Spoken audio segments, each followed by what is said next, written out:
મૃત્યુ પામેલા વ્યક્તિની પણ ઈચ્છાઓ પૂરી કરે, એનાથી મોટો ભાવ અને મનોરથ શું હોઈ શકે?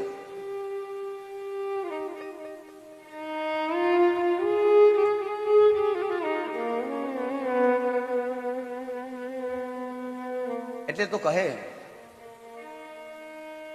તારા મોટા મોટા બંગલા રે, મોટર ને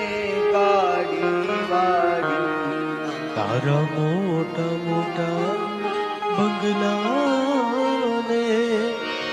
મોટર ને ગાડી વાડી, તારા મોટા મોટા બંગલા ને મોટર ને ગાડી વાડી, એ તારા મોટા મોટા બંગલા ને મોટર ને ગાડી વાડી, એ બધી માયા